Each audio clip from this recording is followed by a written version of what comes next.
अस्सलामुअलैकुम बोली उसमें खुशामदीद। मैं हूँ गौहर इशरात। हेडलाइंस आपने जानी। बुलेटिन के आगाज़ में सबसे पहले आपको बताएंगे बड़ी और खुशाइन खबर सामने आ गई है। गाज़ा में 15 माह की खून रेसी के बाद जंग बंदी का मुआहदा तय पा गया। हमास ने मुआहदा मंजूरी के बाद कतर और मिस्र के हवाले कर दिया है। जंग बंदी और कैदियों की रहाई का अमल 3 मरहलों में मुश्तमिल है। पहले मरहले में 33 इसराइली और 50 फ़लस्तीनी कैदी रिहा होंगे। दूसरे मरहले में हमास इसराइली फौजियों को रिहा कर देगा। तीसरे मरहले में ग़ज़ा की तामीर नौ और इंतज़ामी उमूर से मुताल्लिक होगा। इस मुताल्लिक आपको बताएं कि बड़ी खबर सामने आ गई है। ग़ज़ा में 15 माह की खून रेज़ी के बाद जंग बंदी का मुआहदा तय पा गया। हमास ने मुआहदा मंजूरी के बाद कतर और मिस्र के हवाले कर दिया है, जबकि जंग बंदी और कैदियों की रहाई का अमल 3 मरहलों पर मुश्तमिल होगा। पहले मरहले में 33 इसराइली और 50 फ़लस्तीनी कैदी रिहा होंगे, जबकि दूसरे मरहले में हमास इसराइली फौजियों को रिहा करेगा। ग़ज़ा जंग बंदी मुआहदा 15 माह से ज़ायद फ़लस्तीनियों की खून रेसी पर खामोश रहने वाले जो बाइडेन अब क्रेडिट लेने लगे। प्रेस ब्रीफिंग में कहा कि मेरी टीम और डोनाल्ड ट्रंप की टीम ने मिलकर काम किया। अमरीकी सिफारतकारी रंग लाई है। इसराइल हमास जंग बंदी मुआहदा तय पा गया। लबनान में जंग बंदी और ईरान के कमज़ोर होने के बाद हमास पर शदीद दबाव था। बदली हुई इलाकाई सूरत हाल को देखते हुए हमास को जंगबंदी पर मजबूर कर दिया। मई में पेश किए गए जंगबंदी मंसूबे को दुरुस्त शक्ल में आगे बढ़ाया गया। हमने मशरकी बस्ती में यरगमालियों के लिए मुआहदा किया। मुआहदा सिर्फ नवंबर में हमारी तारीखी फतह के नतीजे में मुमकिन हुआ था। नौमुंतखब अमरीकी सदर डोनाल्ड ट्रंप ने ग़ज़ा मुआहदे का सेहरा अपने सर सजा लिया। कहा कि मुआहदे के साथ मेरी टीम इसराइल और इत्तेहादियों के साथ मिलकर काम करती रहेगी। यकीनी बनाएंगे कि ग़ज़ा दोबारा कभी जंगजुओं की पनाहगाह ना बने। हम पूरे खत्ते में ताकत के ज़रिए अमन को फ़रोग़ देना जारी रखेंगे। उधर कतरी वज़ीर-ए-आज़म मोहम्मद बिन अब्दुल-रहमान बिन जासिम अल-सानी ने कहा कि जंग बंदी मुआहदा करवाने के लिए कतर, मिस्र और अमरीका की कोशिशें कामयाब हुई। उन्होंने जंग बंदी मुआहदे के आगाज़ तक ग़ज़ा में क़याम अमन पर जोर दिया। कहा कि मुआहदा इसराइली यरगमालियों की रहाई का बाइस बनेगा। ये मुआहदा ग़ज़ा के लिए इंसानी इमदाद में इजाफे का बाइस बनेगा। वाज़ेह किया कि हम ग़ज़ा में अपने भाइयों को तनहा कभी नहीं छोड़ेंगे। तवक्को है कि मुआहदा इतवार से नाफिजुल अमल होगा। वक्त का ऐलान बाद में किया जाएगा। 2 रियासती हल की जानिब जाना होगा। आलमी रहनुमा का जंग बंदी मुआहदे का खैर मकदम। बरतानवी वज़ीर-ए-आज़म ने कहा कि कई महीनों की तबाहकुन खून रेसी के बाद मुआहदा खुशाइन है। इसराइल और फ़लस्तीन दोनों को काबिल एतमाद सिक्योरिटी ज़मानतें मिलनी चाहिए। सेक्रेटरी जनरल अक़वाम मुत्तहिदा एंटोनियो गुतेरेस ने ट्वीट किया कि फ़लस्तीनियों की इमदाद में तेज़ी लाने में मदद मिलेगी। तुर्क वज़ीर ख़ारजा बोले कि जंग बंदी का मुआहदा इलाकाई इस्तेहकाम के लिए एक अहम कदम है। इसराइल फ़लस्तीन तनाज़े के 2 रियासती हल के लिए कोशिशें जारी रहेंगी। मिस्री सदर ने अपने पैगाम में कहा कि जंग बंदी मुआहदे का खैर मकदम करते हैं। यूरोपीय यूनियन के सदर का कहना था कि खत्ते में अमन के लिए दोनों फरीक जिम्मेदारी का मुजाहरा करें। बेल्जियम के वज़ीर-ए-आज़म का कहना था कि उम्मीद करते हैं कि जंग बंदी लड़ाई का मुस्तकिल खात्मा कर देगी। जर्मन वज़ीर ख़ारजा ने कहा कि जंग बंदी मुआहदे पर तवील अरसे बाद ग़ज़ा में अमवात का सिलसिला ख़त्म हो जाएगा। जिनकी आंखों से आंसू बहे हम ना भूलेंगे ना माफ़ करेंगे। ग़ज़ा में हमास मुज़ाकराती कमेटी के सरबराह डॉक्टर खलील अल हया का जंग बंदी मुआहदे पर रद्द-ए-अमल जंग बंदी मुआहदा फ़लस्तीनी अवाम की बेमिसाल कुर्बानियों का नतीजा करार दिया। उन्होंने कहा कि एक नया दौर शुरू होगा। हम ग़ज़ा के अजीम अवाम को फ़ख्र और अज़मत के तमाम अल्फाज पेश करते हैं जिन्होंने वादा सच साबित किया, सब्र किया और वो तकालीफ बर्दाश्त की जो कभी किसी ने पहले बर्दाश्त नहीं की। वो सब कुछ झेला जो किसी ने नहीं झेला। मुज़ाकराती कमेटी सरबराह ने ग़ज़ा के साथ यकजहती करने वालों से इज़हार तशक्कुर किया। कतर और मिस्र का शुक्रिया अदा किया जिन्होंने मुआहदे तक पहुँचने के लिए 1000 से ज़्यादा ज़ख्मी हुए। तबाहल शहरियों के उस मुतालिक शहरों के मलबे पे भी हज़ारों फ़लस्तीनियों की लाशें मिलने का खदशा है।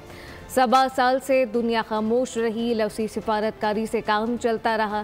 फ़लस्तीनी शहीद होते रहे, किसी ने कुछ ना बोला, जबकि अमेरिका खुलकर इसराइल का साथ देता रहा। और फिर अमेरिका की मर्जी हुई, कतर और मिस्र की कोशिशों से जंग बंदी का मुआहदा हो गया। क्या कुछ हुआ जानते हैं इस रिपोर्ट में। Welcome back. अब ये जानिए कि हुकूमत ने पेट्रोलियम मसूआत की कीमतों में इजाफा कर दिया है। पेट्रोल की कीमत में 3 रुपये 47 पैसे फी लीटर इजाफा किया गया, जिसके बाद पेट्रोल की नई कीमत 256 रुपये 13 पैसे फी लीटर मुकर्रर हो गई। हाई स्पीड डीजल की कीमत 2 रुपये 61 पैसे फी लीटर इजाफे के बाद 260 रुपये 95 पैसे फी लीटर हो गई।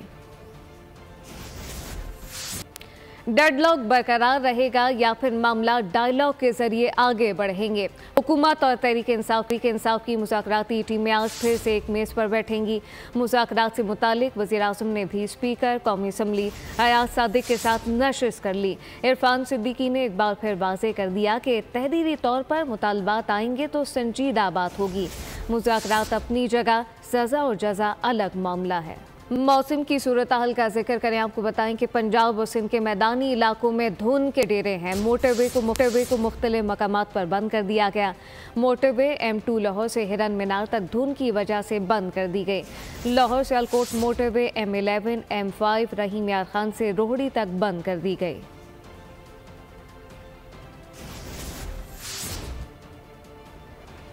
उधर पाकपतन में शदीद धुंध है, सर्दी की शिद्दत बरकरार है। तफसीलात क्या हैं, तारिक हुसैन भट्टी से जानते हैं।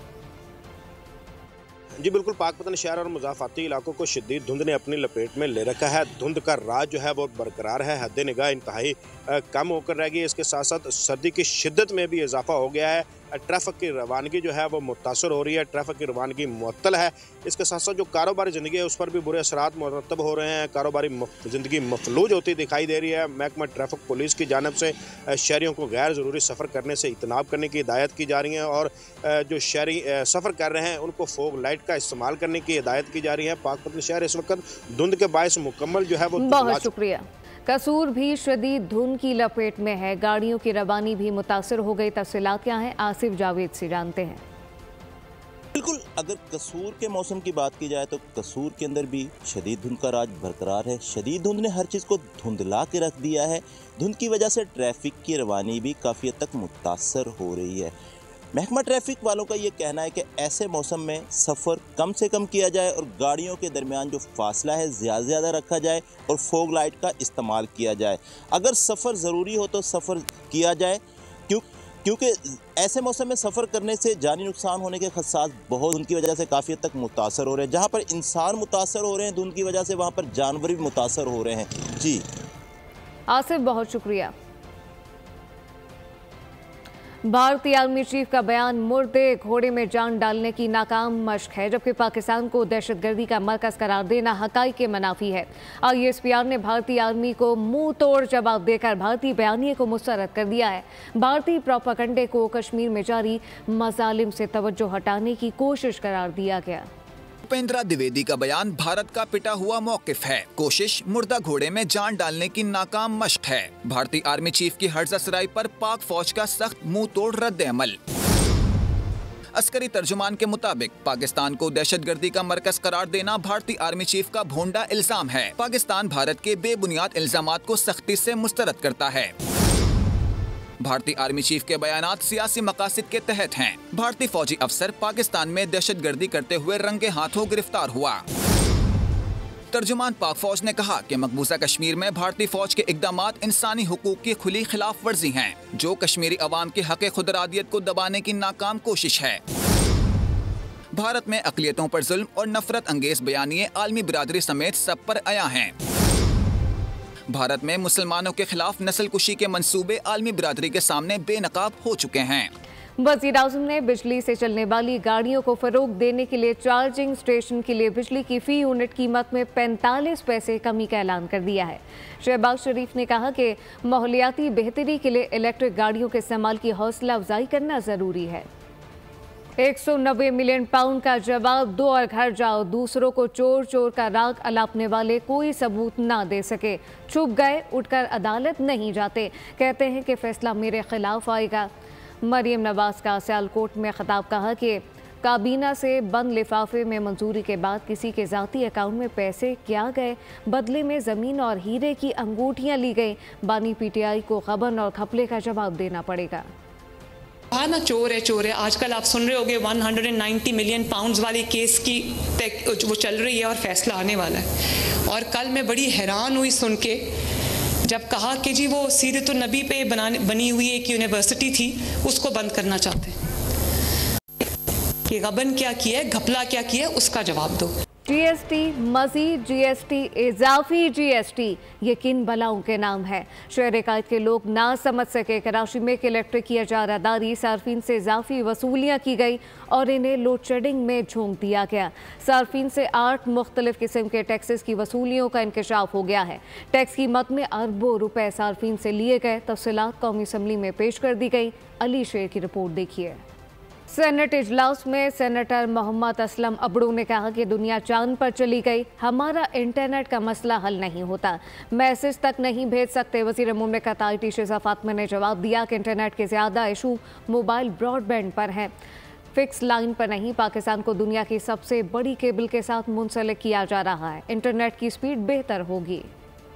PTA की जिम्मेदारी है और ये टेक्निकल मसला है कि क्या पूरा 1 साल में ये मसला टेक्निकल का अभी तक हल नहीं हुआ। दुनिया चांद पे पहुंच गई और हमारा इंटरनेट का मसला जो है वो अभी तक हल नहीं हो रहा। इंटरनेट पे हमने ज़्यादा इश्यूज़ देखे हैं, वो हमने मोबाइल ब्रॉडबैंड पे देखे हैं। फिक्स लाइन के ऊपर वो इश्यूज़ जो हैं वो उस तरह से नहीं हुए जिस तरह से मोबाइल ब्रॉडबैंड में हुए हैं। ये मसला अगर हल नहीं होगा तो इससे बड़ा नुकसान ख़ासतौर ताजर बरादरी को और स्टूडेंट्स को हो रहा है जो ऑनलाइन जो है वो ऑनलाइन पढ़ते हैं। और उसके अलावा ये हमारे साथ ये हालत है कि हम कहीं अगर मैसेज भेजना चाहते तो मैसेज भी हम नहीं भेज सकते। जो पाकिस्तान के अंदर जो सबमरीन केबल्स हैं वो टोटल इस वक्त 8 आती हैं और उसमें से भी एक जो है वो एंड ऑफ लाइफ पे है। तो 4 नई केबल्स, सबमरीन केबल्स जो हैं उनको पाकिस्तान के साथ कनेक्ट किया जा रहा है, जिनमें से एक केबल जो कि दुनिया की सबसे बड़ी केबल है वो लैंड कर गई है। अगले चंद महीनों में वो भी लाइट अप हो जाएगी और उससे भी इंटरनेट जो है वो बहुत बेहतर आपको नज़र आएगा। खेल के मैदान से खबर। पाक वेस्ट इंडीज़ टेस्ट सीरीज़ के लिए मैच ऑफिशियल का ऐलान कर दिया गया। पहले टेस्ट में ऑस्ट्रेलिया के रॉडनी ट्रेकर और इंग्लैंड के रिचर्ड कैटलब्रो फील्डर एम्पायर होंगे। ऑस्ट्रेलिया के पॉल राइफल थर्ड एम्पायर और फैसलाबाद इस मुताल्लिक आफरीदी 4th एम्पायर होंगे। दूसरे टेस्ट में पॉल राइफल और Rodney Tucker on field umpire होंगे। रिचर्ड कैटलब्रो 3rd एम्पायर और राशिद रियाज 4th एम्पायर की जिम्मेदारी निभाएंगे। श्रीलंका के रिशन मदुगाली ICC मैच रेफरी होंगे। बुलेटिन के अख्ताम में आपको बताएं कि इंसाफ के हुसूल की जंग, नाबीना वकील ने किया सबको दंग। एक्शन से भरपूर Hollywood movie Daredevil born again का ट्रेलर जारी कर दिया गया। न्यूज़ बुलेटिन से फिल वक्त इतना ही। मज़ीद खबरों और अपडेट्स के लिए विजिट कीजिए हमारी वेबसाइट bolnews.com। आप देखते रहिए बोल न्यूज़। सब्सक्राइब करें और बेल दबाएं ताकि कोई खबर रह न जाए।